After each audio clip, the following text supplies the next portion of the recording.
I'm not used to being on the hot seat. Well, I'm used to asking the questions, not being asked the questions. I know, we're very big on turning the tables here. Yeah.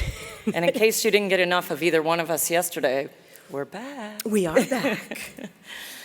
So I was very adamant about including this panel in the GSA this year.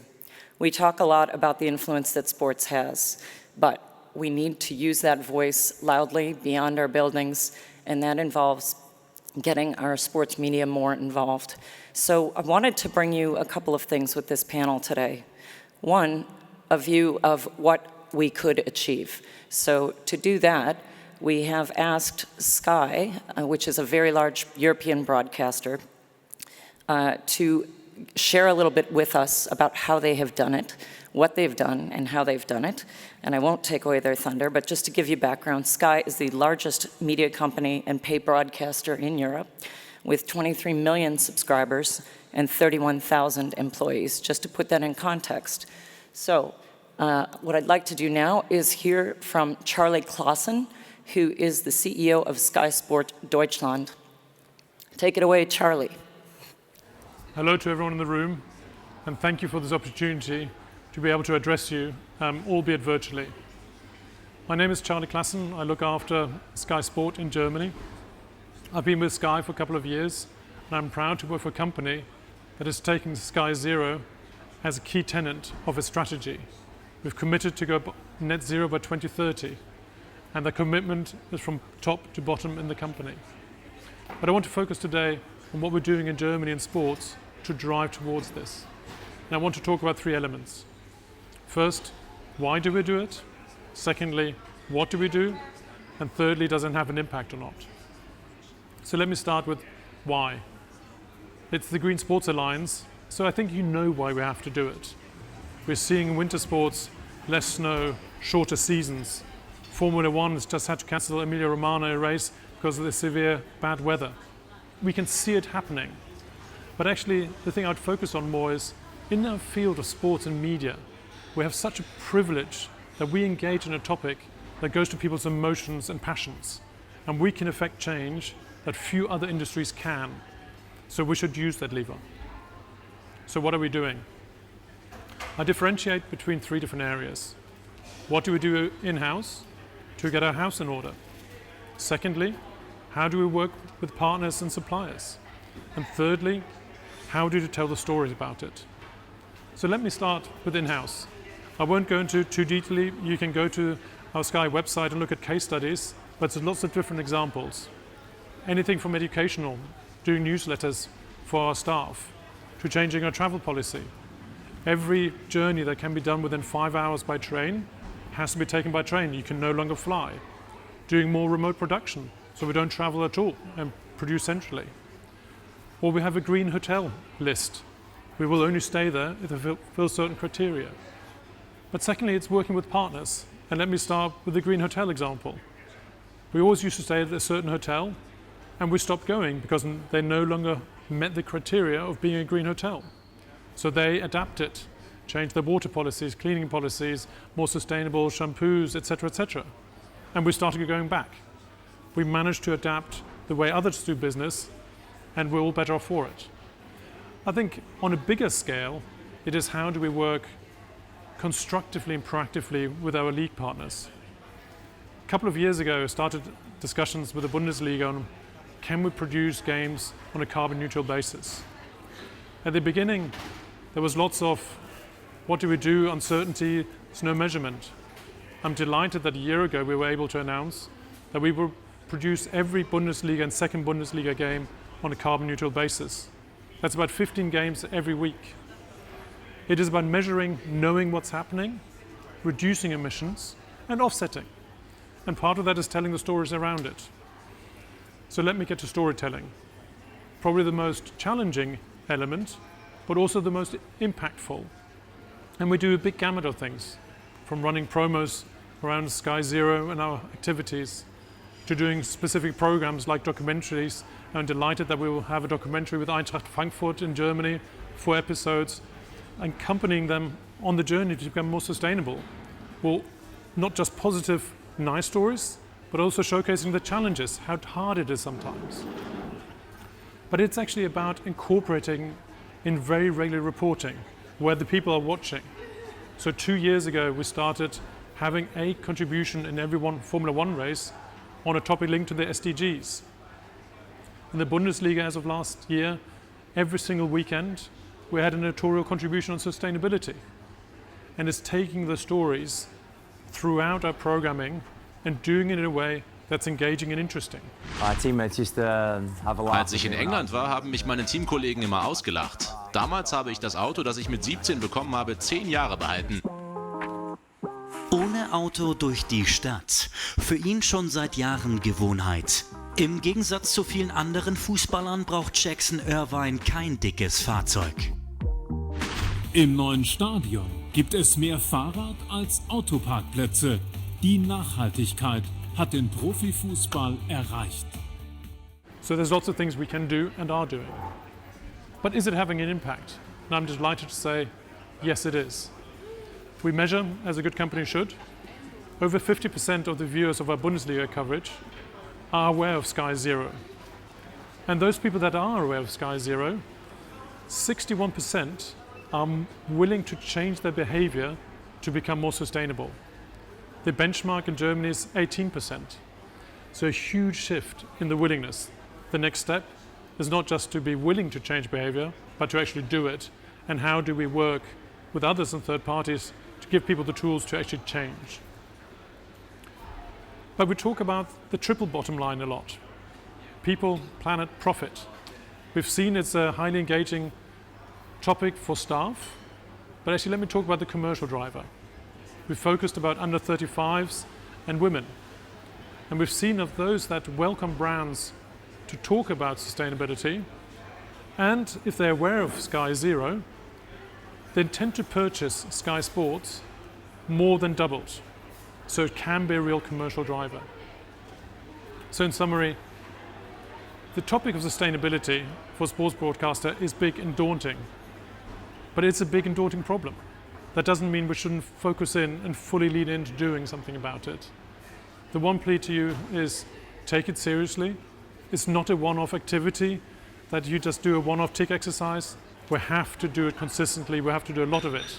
We have to be brave enough to make mistakes. But actually, as you can see, once we do it properly, we can have real impact on the planet, on people, and the bottom line. So I wish you good discussions, and thank you very much. Thank you, Charlie. Yeah, 690 games a year, they produce carbon neutral. 690, and do the storytelling alongside it. So, Jen and I are going to talk about, Jen's going to get us started, and she's going to, next year, we're going to have our own video from a broadcaster in North America. Oh gosh, maybe. Running a documentary series. It's going to be the next Drive to Survive, but one of our wonderful GSA members is going to go and find that documentary maker. I love this. And you're going to narrate it. Oh, and, I love this. And we'll be right back here next year, right? So let's start talking about how we're going to get going on that. What I'd love for you to share with us to start, Jen, is give us a rundown of the realities of broadcast television and production. Yep, so if you are talking to a local sportscast, we're not talking about regional or national, every department fights for their time. And I spent about 7 years behind the scenes as a sports producer. And on a general night, like tonight, it's a Wednesday night, I would get 3 minutes for a sportscast. That 3 minutes gets divided into 15-second increments. The smallest amount of time I can tell a story is 15 seconds. That is 3 sentences. And I need to use that 3 minutes to get through an entire day of sports news. Now, if something happens in news or weather, the first person they come to is the sports producer, because sports, on the grand scheme of things, does not drive ratings in a local sportscast. So now I am in a position to defend every single second, and we are literally talking about 5 seconds at a time. I am defending every second that I have claimed in my sportscast and telling them what's in it. So I have to be able to prove that it is bottom line sports, that we went out and we got the soundbite because we were at the high school championship when nobody was, or we were the only media outlet at the Mariners game. Now that's not true, there's other Mariners people, but do you see what I'm saying? Like it really is a bottom line. This is sports and we are going down to the second. Yeah. It's a tough business, but you seem like the gal for it. Yeah. So what do we need to know? Let's say I'm the Kansas City Chiefs, and I want them to run a nice story about my compostable peanut bags. What do we need to really understand to pitch the stories more effectively? I don't think it's sports. Now, and I say this, now there's a few things. I'm going to go through a couple of things. Number one, yesterday, here's what I took away. There are so many cool story angles. Me, as a content person, the drones that we talked about on Plant One Tree, or One Tree Planted, that is an unbelievable tech story. You talk about proving ROI and business bottom line, that's what helps to drive your coverage. If you're looking specifically at sports, it has to be athlete driven.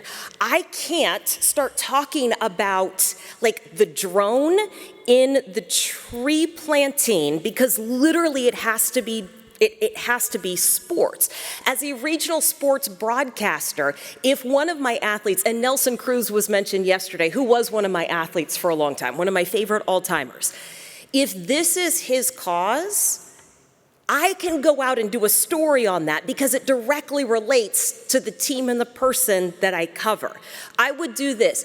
Your relationships with media outlets, it's the same as when you are getting like a lobbyist in government, right? There's an open door and there's lots of places where you can pitch tech and business. And if you're gonna do sports, the athletes really do need to be involved in being authentic. And it really is what Charlie said, it's consistency. There is this myth that if you get on TV, that it's going to make those numbers turn, right? This is not Shark Tank, right? Like you don't get a whole bunch of orders right after your story airs. In fact, you'd be lucky if somebody sees it because there's so much media out there.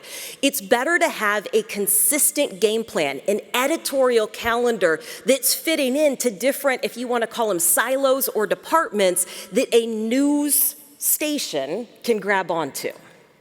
Fantastic. So, find the other angles. Yes. Find the other angles. Yep, and then divert them back to sports. Mm-hmm. So, we want to put you on the spot with a real-world example. This one is for our lovely Shay Strasser. So, we have Green Sports Day coming up on October 6th, and that's something we celebrate in North America. Yes. And we're hoping to do that more globally as well. But if we were trying to do our best effort to really build up to that and aim for coverage, just in your sense as a journalist, what's your advice to us? You give us a case study example based on Green Sports Day. Way to go, Shay. Way to put me on the spot. Here's what comes back to me.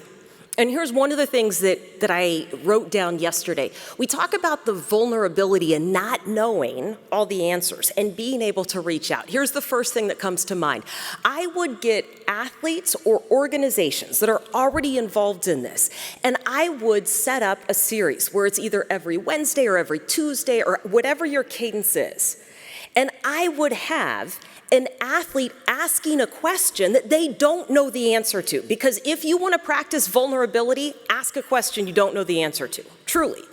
That's going to automatically put them in the same seat that I'm sitting in, right? When I'm trying to be curious about something.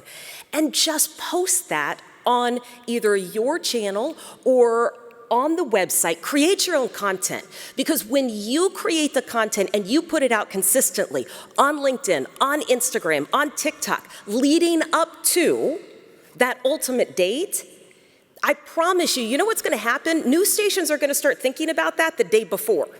And you know what's going to happen the day before? They're going to go and they're going to do a Google search and they're going to try to figure out where they should go. They're going to see all of the content that is out there and automatically go to Green Sports Alliance or automatically go to the Kansas City Chiefs or the Kraken or whoever has got this, because it's the most consistent effort out there. Mm-hmm. Well, luckily, we have many, many, many touch points around the Yes. country.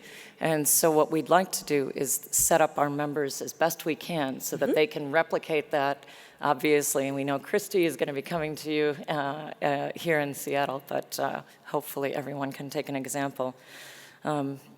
So seed that early. Yes. Be consistent. Be consistent. Keep building toward it. Yes.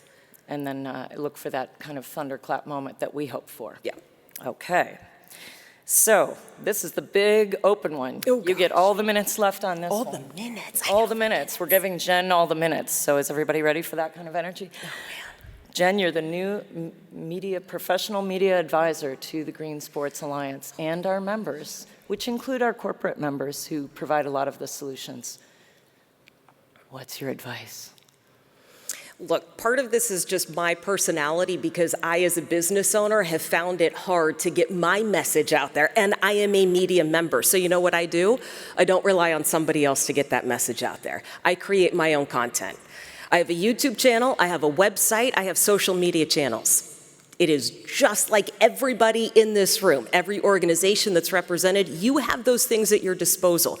There are people like me, content producers, people who are passionate about giving a platform to tell a story, who can help create content, whether it is backdrop programming, so regional sports networks, anybody that's watched a Mariners game, a Rockies game, a Red Sox game, when we're not showing those games, we have to have something called backdrop programming. If you turn on our station and you watch like a random golf instructional video, that's backdrop programming. Stations pay for this sort of content, and what they're looking for is actual content that has deliverables. If you create your own content that's around athletes and sustainability and you package that into a 30-minute show, guess what? You have an opportunity to not just hope that they cover you, but bring coverage to them. Bring valuable information that is helpful to their audience and serves a purpose for that network because we never go to black. You have to have something to air, and it is really hard to keep creating content. I would do that. I would work with people to... Influencers is maybe the wrong word, but look, there's a lot of storytelling that happens. And I would create those stories and I would pick the channel you want to put them on and keep telling those stories. It might seem slow at first, but this is just like any other effort. It's a drip campaign. That's what this is. This is a drip campaign because you don't know when that message is going to land or who it's going to land on or what athlete or what sport is going to draw somebody in, but there's so many great stories. Don't rely on somebody else to do that. Take control of it and find somebody to help you package that up and get that out into the world. Even if it's not where you thought it was going to land, the audience is huge. There are people who want to hear this, and you're the experts. So give it to them in your form. Mm-hmm.